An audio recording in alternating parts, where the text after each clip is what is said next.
Okay, welcome back to the Investigative Journal on this October 13th, 2016 day on our calendar. I'm your host, Greg Anthony. You're listening to FirstAmendmentRadio.com. You can listen to my show every evening from 6 p.m. to 7 p.m. That's Pacific time. They also play the show at 11 a.m. Thank you, First Amendment. And if you can't get it there, go to my long-standing website, arcticbeacon.com. You can get stories and radio shows going back over a decade regarding the Vatican-led New World Order, a topic that you won't see on the mainstream because they're controlled by this organization, as well as most of the alternative media. That's why my show a long time ago was called The Alternative to the Alternative Media. And so if you want to get the inside story regarding the Vatican-led New World Order, come and listen to some of my old shows. Now today I was going to go into Rome and visit with Leo Zagami regarding this subject. I wanted to talk a lot today about the Clinton connection to the Jesuits, but I'm going to hold that off. We're having some technical difficulties there. Leo just moved to a new house in the country, and he's having some internet problems, as well as he just told me this morning that he texted me and said that his heater broke down and it's cold where he's living. Interesting. I'm sitting here in a t-shirt. So anyway, we will do that interview Monday. Okay, and don't miss it. So, you know what I was thinking today?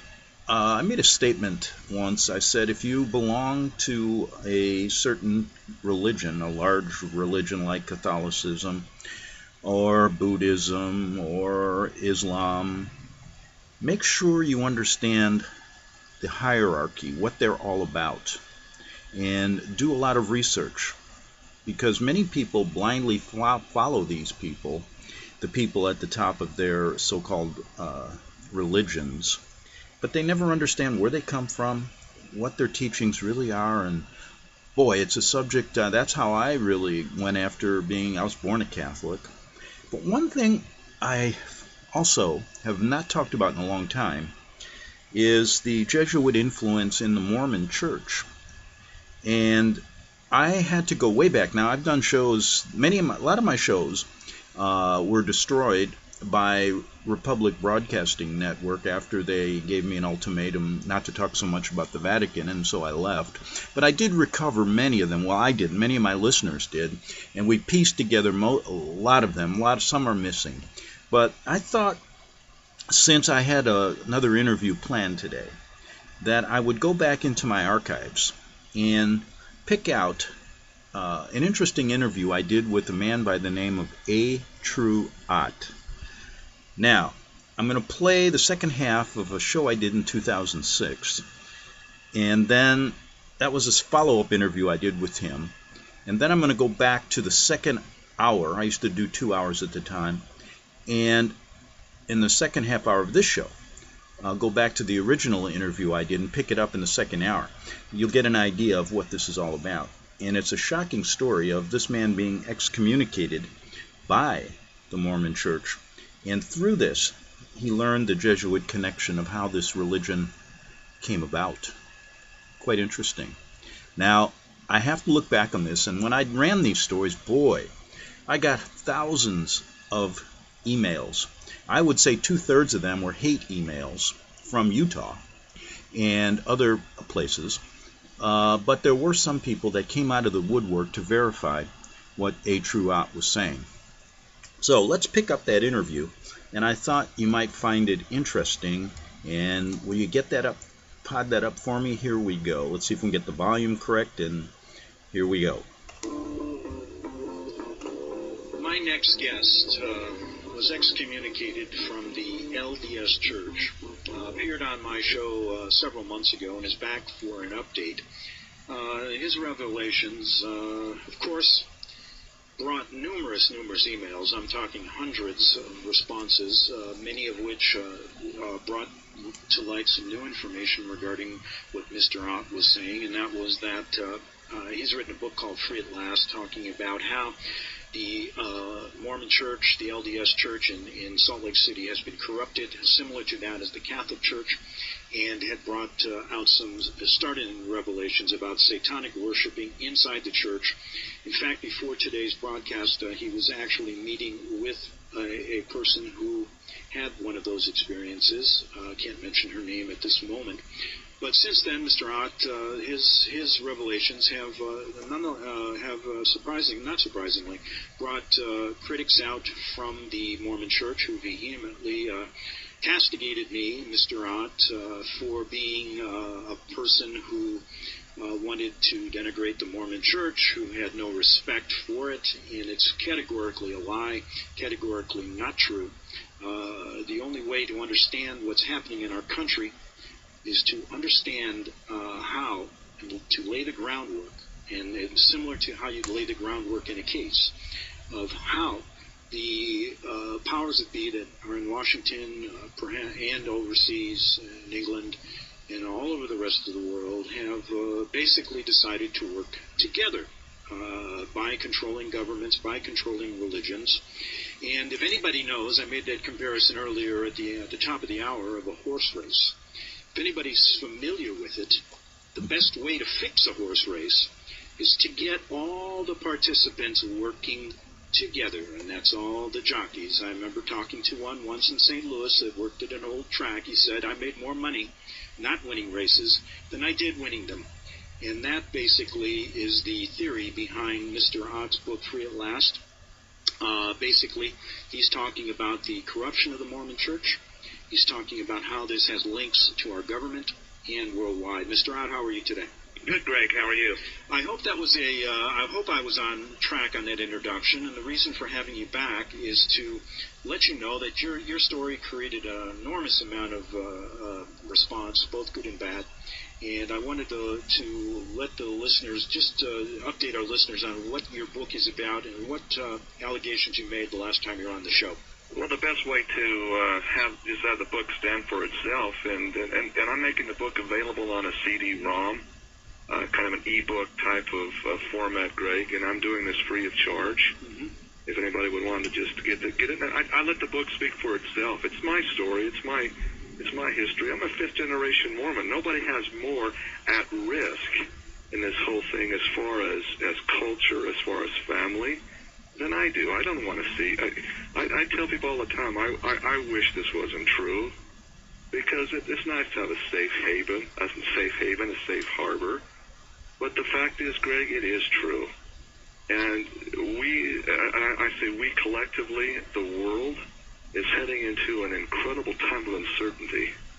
And I believe personally that this is a very big part of the puzzle, a very big key to the puzzle, understanding what's going on. Only by understanding can we hope to make changes happen. You know, very well put. Tell us how it fits together, your allegations against the church that, of course, the faith you love, and how this fits in with the worldwide puzzle, and also how they really started to attack you also. Well, Greg, it's very much a battle for free will, free agency, versus totalitarian communism. You know, I guess that's the best way I can sum it all up. Do we want to remain agents of our own destiny, or are we going to be controlled by an elect few to such a degree that we can't express ourselves? We can't. Well, I guess the best way to put this is really what's going on inside the Mormon Church itself. You're just fine if you march time quietly, don't question, don't ask for accountability. Everybody gets along just fine. As I told my stake president as we went through this process, I said to him, and I still look at him as a brother, okay? I've known him for years and years and years. And I said to him, brother, what happens if this model of the Mormon culture becomes worldwide in scope? What happens if somebody starts to question and starts to read and think a little too deeply? There is no excommunication happening. It's guillotine. It's chopping your head off. Okay? How is that any different, my friend, than Joseph Stalin's Russia or Mao Zedong's China? How is that any different? And he lowered his head, and his face got red. He had no answer, of course, because I came to the root of the problem. And I guess that's really why I decided to write the book in the first place, was to try and alert people to the counterfeit that's being proposed here. It is not the family-oriented, that's all window dressing. All the families are forever thing. That's all window dressing, Greg. There's a much, much deeper and darker agenda going on. Why don't we get into that in these few minutes right now? The deeper and darker agenda that you talk about, exactly what is it? Well, I uncovered that for many years, back in the 80s and 90s, the LDS Church was a conduit for hard currency, hard money going to the Chinese regime. Okay, when the current president of the church, Gordon B. Hinckley, took control of the church, became the prophet, seer, and revelator, one of his first acts was to visit the People's Republic of China. And it's very interesting to note that he was given a hero's welcome. The red carpet was literally rolled out. Tons of confetti were showered upon him. Heavens, Richard Nixon didn't get that type of reception when he had normalized relations with China. Mm-hmm. And right then, my instinct said, whoa, here's a prophet of the living God, or Jesus Christ, supposedly going into a totalitarian regime and being given a hero's welcome.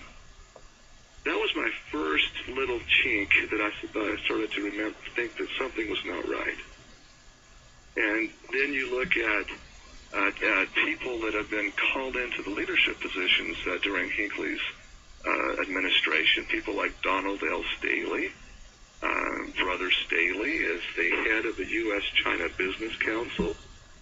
Much of the business brokering that's been done with Walmart stores, et cetera, were brokered by Donald Staley's office. Okay?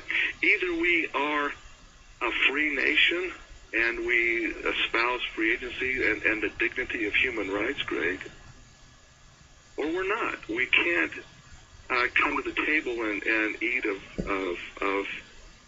mammon at one plate and be serving the living God on the same table. There's got to be one or the other. Christ just said it best probably when he said, either you must be hot or cold. If you're lukewarm, I'll spew you out of my mouth. Now everybody's go ahead. I'm sorry. Well, yeah. So it just came to the attention that there's so much commiserating, so much of the agenda is promoting these totalitarian regimes. One of our congressional delegates, a man named Merrill Cook, his chief of staff, his number one man, explained to me that he was the sole Utah delegate that refused to vote positively on the U.S.-China business trade, and as a result, he was quickly, taken out of service, out of commission. That has not, of course, hit any of the mainstream media here in Utah, but I believe it's absolutely valid. And you either vote the way the prophet tells you to vote, or you're out. And that's the power and the reality of politics in Utah. Now, everybody's threshold for the truth varies. I mean, yours is quite high. Other people's are very low, and that's kind of what a government like ours right now would love, just people to just follow along, believe in us, and don't question. And if you do that, you're fine. If you begin to question too much, we put you on a watch list. If you begin to really question us, then we will take action against you. Now, after you apparently went over the line, what happened to you when you decided to really find out the truth for your own personal reasons, which we don't have time to get into, but we can look back at the archives for your personal story. But tell us what happened to you then. Well, the first time, again, right after I was, quote, excommunicated, which was kind of a joke because I really resigned my membership first. I asked for my name to be taken off the rolls, and that just didn't happen. They needed to excommunicate me. It was funny because suddenly weird things started to happen as far as my identity. Identity theft began happening on a number of bank accounts. At one time, I had a FICO credit score approaching 800. I pay my bills. I'm an honorable person. I pay what I don't go out and steal from people. But suddenly, I had nearly a dozen accounts. All of them began to see mysterious charges, and it kept going to the point where it was six figures. And I finally cut up my cards. Refused to go that route. But I'm still to this day fighting this identity theft factors. With my corporate account that I have in my business, I monitor that account because of this problem daily, if not hourly on many occasions, to watch for any suspicious transactions. Both my checking account as well as my corporate savings account began seeing some fraudulent charges. My bank account was being siphoned off. Besides money, they even went after you personally. As far as death threats, things like that. Well, death threats can be wide-ranging. Phone calls. I had one fellow call up, and keep in mind that when this threat was, and they look at me as a threat now, was broadcast to the general citizenship of southern Utah. You have, like in any organization, some very hotheads, some very well-meaning people, perhaps, but they really feel like that you need to be taken down a notch or two. One phone call came in and said, if you're not a member of this church, you should be dismembered. Okay? Right. And I'm just a guy to dismember you. Now, what about the Red Cross on your doorstep? Well, yes, that was a very real thing that happened. There was a police report issued. A good friend of mine was also excommunicated just because he read and listened to what I was saying, but he didn't really actually subscribe to it at this point. But he was excommunicated at the same time, and he was actually, he had the red X spray painted on his door there too. So, it goes back to the early history of the church with the group of destroying angels, as they were called. They would mark the dissenters, or those that would be taken out, with the red X, kind of a play on the biblical Passover lamb type of thing with the mark of the red X. So. Now, some of the allegations you talk about regarding the corruption and the satanic worshiping going on in the hierarchy of the LDS Church may also be prevalent in other major religions. What did your research find as far as not only a problem within your church, but worldwide? Well, again, I'm going not from first-hand experience, and that probably is the biggest drawback. I have no pictures, I have no videotape per se of myself personally. All I can do is explain others that have been there and done that, and try and explain their story. I wish I could say that I do have 100% incontrovertible proof of these things. But when you look at the symbolisms, Greg, the very symbols of architecture that's put out, it tells a pretty convincing story. And then you go back again into archives and the early history, and suddenly it starts to tell a very complete tell as far as giving credibility to those that are making these allegations of first-hand experience. Now, you've talked to a number of these people, correct? That's right. Currently, I have a support group of about 25. Now, in my book, there was an internal memo issued by then presiding bishop, one of the presiding bishop of the LDS Church, a man named Glenn Pace, outlining satanic ritual abuses within the Mormon Church. This was given to the internal committee called Strengthening the Members Committee. Evidently, nothing happened to the satisfaction of presiding Bishop Pace, and so the memo was then given, or more appropriately leaked, to the different news establishments of Utah.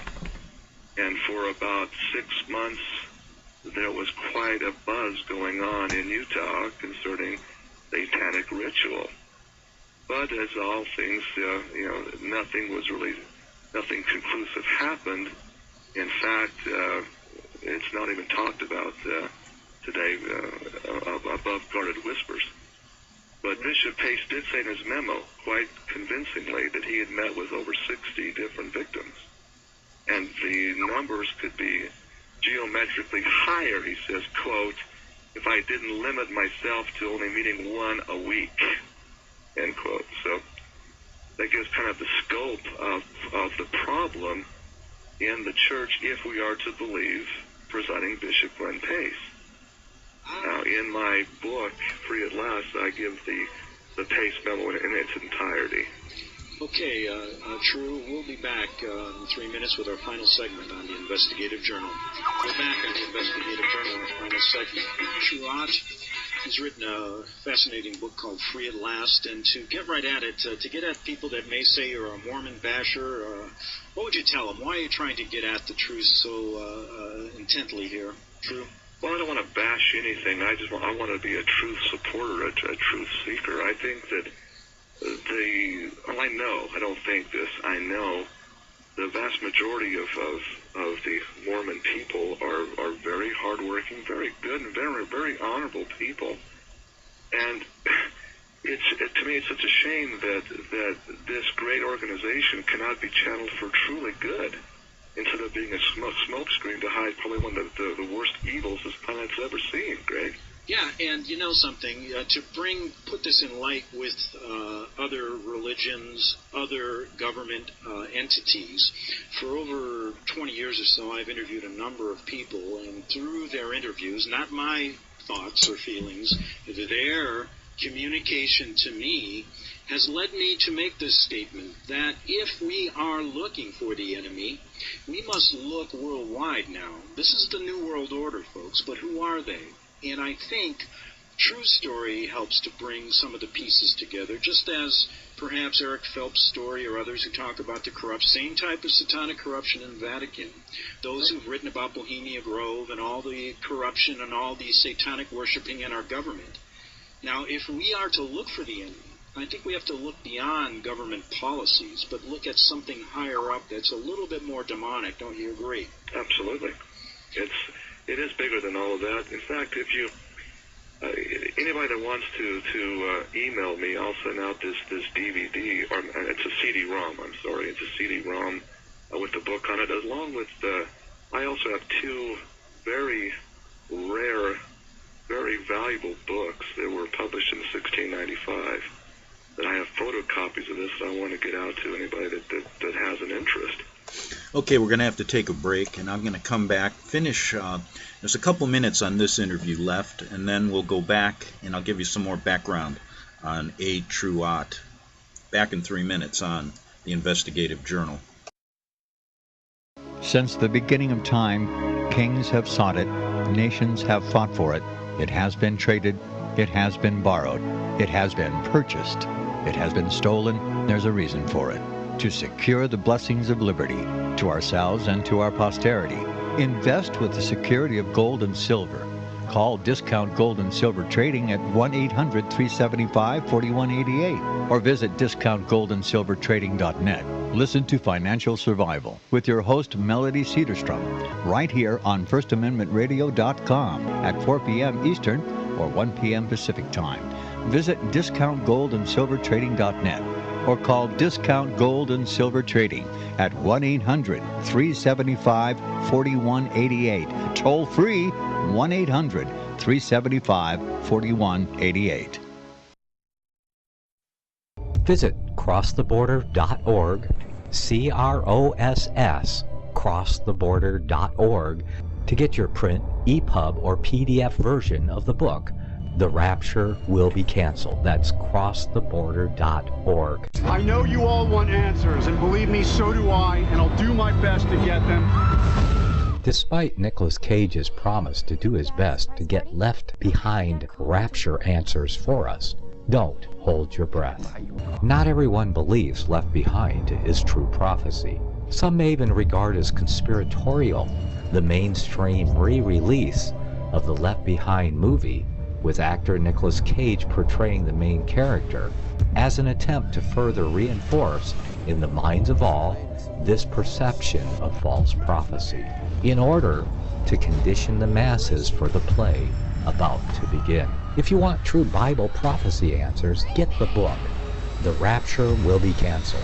The author exposes the Latin rapture origin, the 7-year tribulation deception, true Bible revelation of Daniel's 70 weeks, the abomination of desolation, the restrainer, America in the Revelation, the image of the beast and the mark of the beast, and the truth about God's chosen people, and so much more about Bible prophecy. This book will shatter the Left Behind paradigm of future events. Get the book, The Rapture Will Be Canceled. Visit crosstheborder.org, C-R-O-S-S, crosstheborder.org, to get your print, EPUB, or PDF version of the book, The Rapture Will Be Canceled. That's crosstheborder.org.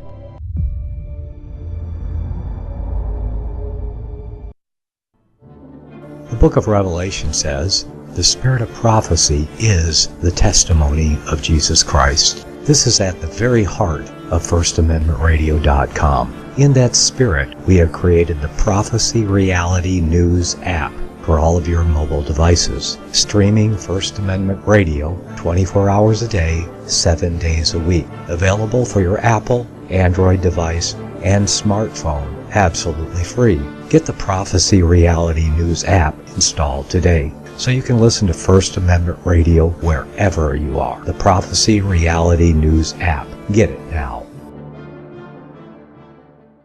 Okay, we're back for the second half hour of the Investigative Journal, and instead of what I'm going to do, there's about 3 minutes left of this interview I did with A. Truott regarding the Mormon Church, the history of it, and we didn't get into it in this half-hour interview. And instead of replaying the whole story, I'm going to go look for Truott again and bring him on maybe next week or the week after, and we can update the story. But just real quickly here, what I wanted to mention was, if you go back to my other interviews with him, and there's probably 2 that are still there, 2 are missing.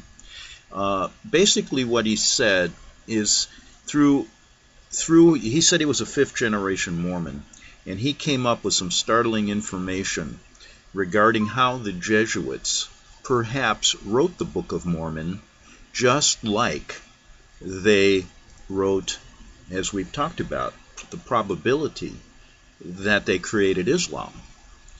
And their connections to many of these religions, and the Mormon one is quite interesting if you look at some of the things that are in that book. True found out some documents that show the Jesuit influence. And also, one of his relatives was a postmaster and had some interesting documents proving what True said. And also, he was on Mormons take this 1 year of mission service. He said he was on his mission, and he happened to run into a Jesuit priest who, in a sense, verified this in a kind of a very cagey way. So why don't you go try to check out some of those stories I did. I'm going to finish this 2-minute interview and then try to get a hold of Truott maybe for next week and see what's going on. Another thing that's interesting, if you listen to this interview being done in 2006, this Chinese connection, look at where China is today, and this global movement today. And I had an interesting discussion with a friend of mine last night, and we were debating whether Trump or Clinton would win. And boy, I'll tell you, if you look at it from each side, who knows what they have planned. But he was right on in a couple things. And as I'm listening to the Trump interview or his rally right now, maybe there is a chance he'll win. And what is the reason for that? Oh boy, we'll cover that on another show, because I've done a number of stories regarding what I call the biggest Broadway stage play ever produced in the history of mankind, and that's the 2016 presidential elections. And I think I'm on part 18, so we'll get to that subject another time, and maybe I'll bring my friend on and let him explain what he told me last night. Could be interesting. But anyway, here we go. I want to play this 2-minute, the 2 or 3 minutes remaining on this Truott interview, and then get on to something else. Okay, pod that up for me. Why don't you give us your email so they can get in touch with you, and also your website? Right, it's true, TRUE, OTT, at MSN.com. atrueot@msn.com. I'd be happy to get that. Give me a few days to get it processed and out to you. I have a original book of Michael Getty's, published in 1695. The first book off the Free English Press, by the way. It's called The Church History of Ethiopia, meaning the Catholic Church History of Ethiopia. Incredible document. Absolutely exposes this whole bloodline thing.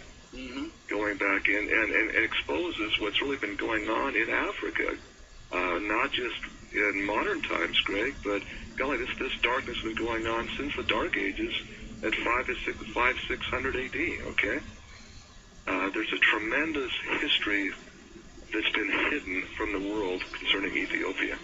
Well, you are definitely helping to expose that mystery, and I thank you for this update, True. We'll have you back again. Thanks so much, Greg. Okay, we'll get back to A Truott at another time. And since we're taking a blast from the past, so to speak, I have been covering the Tony Alamo story, and created a petition that you can get online or at his website and sign it. We're trying to get Tony out of prison. He's been put there by the same people we talk about, the Vatican-led New World Order, the Clintons, and all of their crime families, putting Tony in prison for crimes he didn't commit because of his stance on the Vatican, as well as preaching the Bible so effectively for 40 years. They've been attacking him. Now, one person they hired, the FBI that is, an undercover agent, to bring him down was a man by the name of John Peeler. And as I was going through some of my old shows, this little interview with John came up, and I thought we'd play that for you. This is John Peeler, who recanted and said that he could find nothing on Tony Alamo, in fact left the FBI for that very reason. And he even apologized to Tony on one of my shows, and Tony accepted it. Because John was even told by his superiors, and he gave me his superiors' names, phone numbers, everything. They wouldn't talk. That there was nothing he tried to bring guns to Tony Alamo, drugs, and he said these people are doing nothing wrong. And why don't you listen a little bit to what John said to me years ago. Okay, here we go. The federal government, you try to get at the truth behind the Oklahoma City bombing and other affairs, and then you find that your son, who you love more than life itself, is framed for a murder charge, sits in jail. That's what my guest, John Peeler, is going to tell you today. We're going to spend an hour with another federal agent. We've had several on this show, several family members of federal agents who talk about the same kind of oppression, the same kind of frame jobs. We're going to get into that story for this next hour. But before I do that, I have a story of importance. Joanna Jeffrey, a listener from Fredericksburg, Texas, between San Antonio and Austin, wanted to provide a report for our listeners. An important bill is coming up in the Senate this week, and it's a bill that's masked in some type of appropriation bill or some other type of bill, and they have some legislation in there that is going to really prohibit your freedom of speech. And Joanna Jeffries is with us from Fredericksburg, and she's going to give us a 2-minute report about that bill. Joanna, how are you? Fine, thank you. Well, go right ahead. I want to hear this, and I know our listeners do. Tell us why you think this is so important and what's going on in Washington, D.C. Well, let me just quickly give the information for people to find out about this bill for themselves, which is what I've been doing through calling several people since I received this emergency alert from Ted Pike. The first thing people need to realize is that, yes, as you said, it's designed to take away freedom of speech, but there's much more hidden there behind that. But I'll go into that in a minute. The website for Ted Pike's news is truthtellers.org, TRUTHTELLERS.org.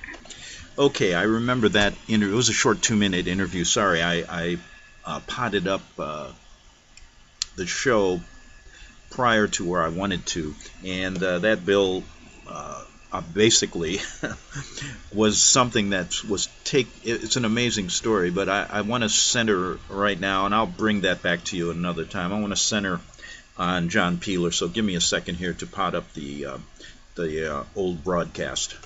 Okay, here's John Peeler.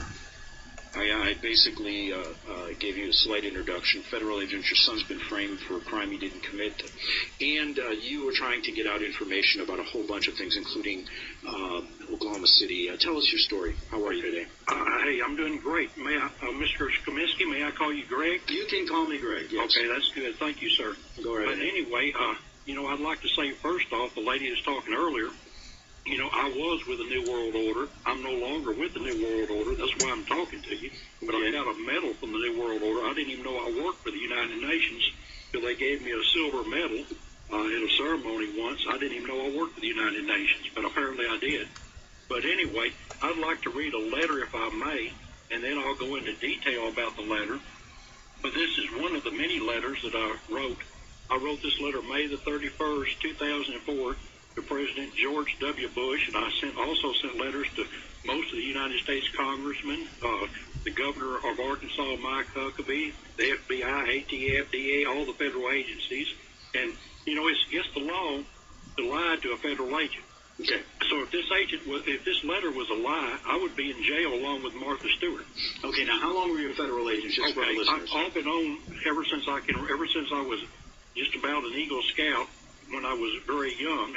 I wanted to work for the United States government, and I was afraid the Vietnam War would be over with. But let me read this letter, if I may, Greg. Go right ahead. And the letter will explain a whole lot. All right. The letter's entitled is from Peeler John G., also known as Eagle Scout for the FBI Violent Crime Task Force, and it's regarding U.S. political corruption and terrorism.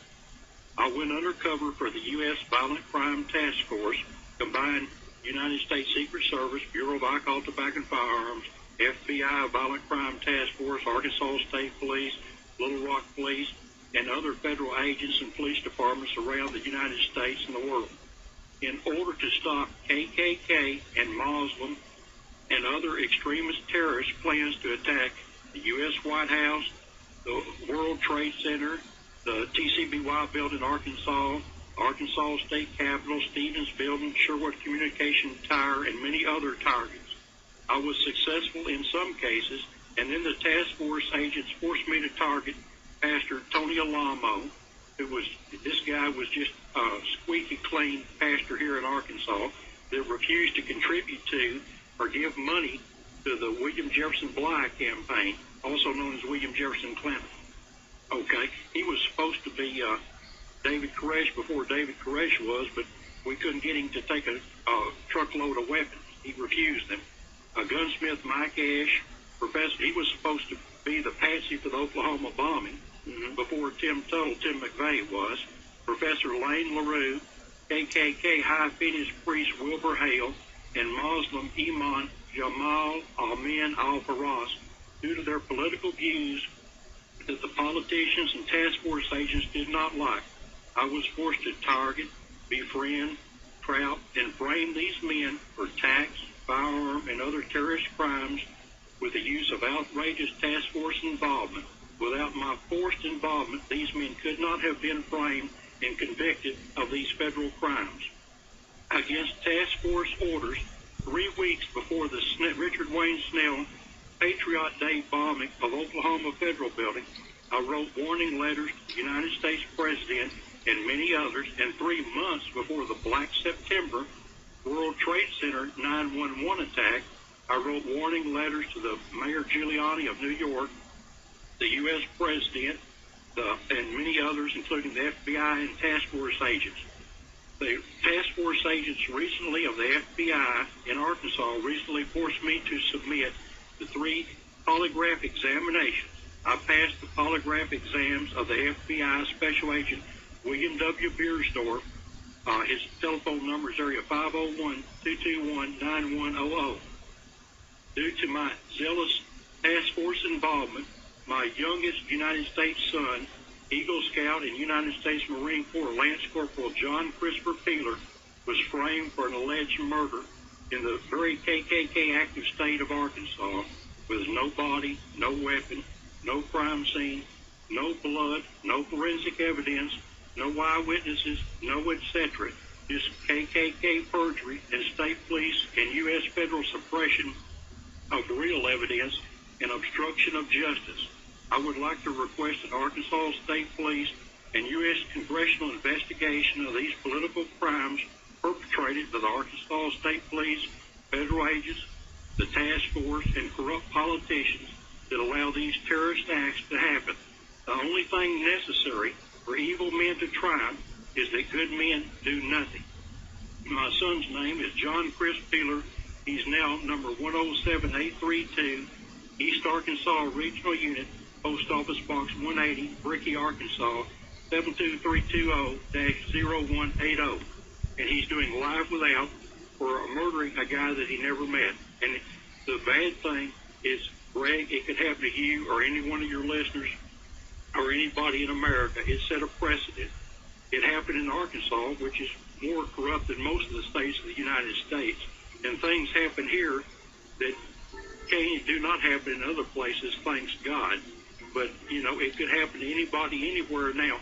The things I did, many crimes I did, I can't talk about, but the ones I can talk about and I'm willing to talk about, I don't have immunity from prosecution. I can be prosecuted for a lot of these things that I did. All right, we're going to be back with this story.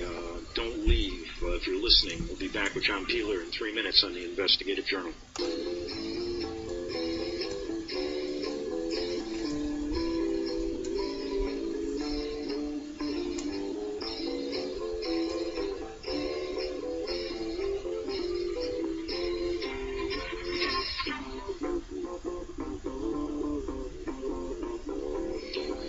Okay, John, your son sits in a jail for a murder he didn't commit based on information that you wouldn't back down from to try and protect the American people. I think our listeners would like to know from the beginning the information, the type of information you uncovered. I know it spans a lot of different years, but let's start back at what you think is the most important information that led to this attack on you and your family. Okay, the beginning of this thing is in April the 19th, 1983, the covenant, the sword, the arm of the Lord was busted. Some guys named, they were busted in a guy named James Ellison, a guy named Lackey, and a guy named Richard Wayne Snell. Okay, Richard Wayne Snell was one of the guys that really pushed the Turner Diaries. He was a Phineas priest, the Invisible Empire of the Knights of the Ku Klux Klan, and he had the KKK, especially in Arkansas and the southern United States, was doing very badly. They got some young punk rockers to burn some black churches and stuff, but their membership was dwindling and stuff. So they come up with this grandiose idea with the help of the Turner Diaries. Have you ever read it, sir? No, I haven't. Okay. Well, anyway, it tells the blueprint of what a lot of white supremacists want to do to try to start Rehoboam, the racial and holy war, to try to get the United States government and the blacks against the white supremacists and so forth. They want to start a racial and holy war, they call it. And Richard Wayne Snell was at the front of this, but he was very inept. But Richard Wayne Snell come up with this idea. He was doing very badly, didn't have much money. He come up with a great idea to join for his particular group of the white supremacists to join up with the international Muslim movement that hated Jews and hated the American government, to join up with them and to combine forces to attack the United States government with Muslim money. And what he did, he and his friends, a guy named Wilbur Hale, who was another Phineas priest, who was into communications and so forth, and then Terry Lynn Nichols also later on. Terry Lynn Nichols went to the Philippines, and other people went to Saudi Arabia and so forth, and Phineas priests went to these different places and so forth, and what they did, they took $1 American bills. They bleached them and washed them out. They used plates that were made in Saudi Arabia. They used a machine that Saudi Arabia had bought from the United States, printmaking equipment and so forth, and they made these dollar bills into $100 bills and brought them back. That's why the bills now that we use, all the denominations except the one, have a little tiny string in them, and the string is irradiated. You can hold a $100 bill, a $20 bill, a $10 bill underneath the black light, and it'll radiate. I used to have a little device when I was assigned to the Secret Service. I could carry in my pocket, looked like a little pager, and this device, I could basically tell how much money, well, not money, Federal Reserve notes that you had. It's not really money, Federal Reserve notes. And one of the famous cases I did in court, I was against this guy that was a counterfeiter, and the Secret Service instructed me before I went to court, money has to be gold, silver, copper, or paper that's backed by gold, silver, or copper. So I had to say that the guy illegally counterfeited Federal Reserve notes because he didn't have permission. The money we use by definition is counterfeit, is fiat money. So I had to say that he illegally counterfeited Federal Reserve notes because he didn't have governmental permission to do so. And that was just one of the cases I was involved on. But some of these people that I was forced to entrap and so forth, these people, most of them were not nice people. I mean, the exception was Tony Alamo, the preacher from Arkansas. I mean, this guy was so squeaky clean. Now that I'm no longer with the government in any capacity, I called him up on his telephone and begged his forgiveness and so forth. He's just a really wonderful fella. I think he still has a website and a newsletter they passed out. But he used to be a multi-millionaire and have all kind of land and was helping people out around the world and so forth. And he's gone way down now because the government, we tried to give him, he was going to be David Koresh before David Koresh was David Koresh. The whole Vernon Wayne Howell thing is they wanted to make an example out of someone. They were about to do, after Ruby Ridge and some of these other deals that happened, the United States powers that be in the New World Order were wanting to do away with the Bureau of Alcohol, Tobacco, and Firearms. And you said, if I can just interrupt, you said you were a member of the New World Order. Yes, sir. You were privy to a lot of this information as an inside agent, and you were given orders to destroy innocent Americans. Now, how did these orders come down? That is correct. Yes, sir. You know, I mean, they tried to at least convince. Okay, I would meet at certain places, like here in Arkansas. I've read in different places around the world, in the United States. But in Arkansas, I met at the TCBY building, the country's best yogurt. Right. Bill Buford and Glenn Jordan had an office there. Agents, the Bureau of Alcohol, Tobacco, and Firearms. Some of the people that planned the Waco massacre, they called it the Waco turkey shoot. But they had me convinced before the deal happened. I volunteered. I'm a very good shot with a weapon, qualified as expert with many different weapons. But anyway, I volunteered to go down there in person. After they showed me a picture of a young lady, they said that he was sexually abusing and so forth. I volunteered to personally go down there and take him out on the out camp to terminate with extreme prejudice Vernon Wayne Howe, also known as David Koresh. All right, we're going to get back with your story and then talk about how you flipped and decided to go clean, so to speak. We'll be back in 3 minutes on the Investigative Journal. Broken threads, broken springs, broken idols, broken heads, people sleeping in broken beds. Ain't no use jiving, ain't no use joking. Everything's broken. John, I want to break in here with a call, if you don't mind. Sure. There's a person, I like North Dakota, by the way, anyway, and Haley is from North Dakota. She's in a live chat room listening to your story. I think she might add something to what's going on. Haley, are you there? Yes, I am. Hi, Greg. Hello. Hi, we're sitting here enjoying your show live in a room full of people. We do this. We listen to RBN. Fantastic. And we enjoy all the alternative news that we can get. Okay. We are truth seekers. Well, you know something? You keep listening. We're going to keep fighting away, and RBN is going to be on the front lines all the time, getting your voices and the voices of many, many people on the air. So go ahead. You have a question for my guest? Yes. I have a question for the jackboot, your guest on the show this afternoon. What do you want from the American people?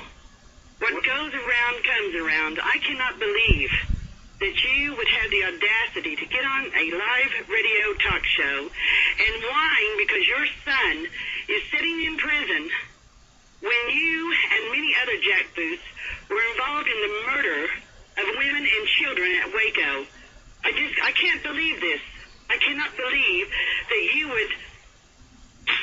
What do you want the people to do for you? I want the people to realize the truth, because obviously you're not a sheep. But the average person... That's right, sir. I am not a sheep. But the average person in the United States is waiting to be sheared. And I've come to the realization that what I did was wrong. I've sinned and come short of the glory of God. Okay.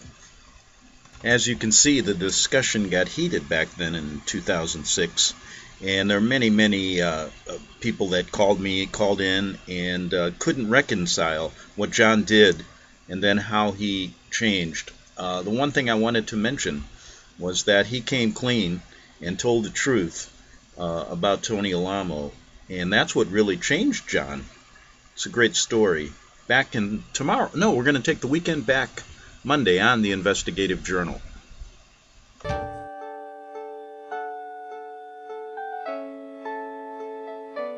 The program you are listening to is 100% sponsored by you, the listener, on this First Amendment Rights Media channel. You will notice that there are few commercials on this radio network. There's a good reason for that. Corporate advertising dollars come with strings that limit program content. So without your help, these programs cannot continue on internet or our several affiliates. If you benefit by the educational law programs, we ask you to give. If you are admonished or nurtured by the Bible and ministry programs, we ask you to give. If some voice a cause that you are passionate about, we ask you to give. If you believe in any of these, we ask you to support them as you would a missionary on a continual basis, as if giving a tithe for missionary radio. These programs are not commercially viable and must be supported by those faithful to the cause of truth. Look for the button to sponsor your favorite programs at our listen and schedule pages on the internet. Then, when you subscribe, we will send you the last quarterly MP3 CD of that program immediately, and continue to do so with each new quarter. We will also give you unlimited archive access to all of our programs. We're asking you to give much less than a tithe, so that you may also send support directly to a particular program host, cause, and anywhere else the Spirit may lead you. Do all to the glory of our God and Creator, for His holy nation, the only kingdom that will last forever. Thank you for listening.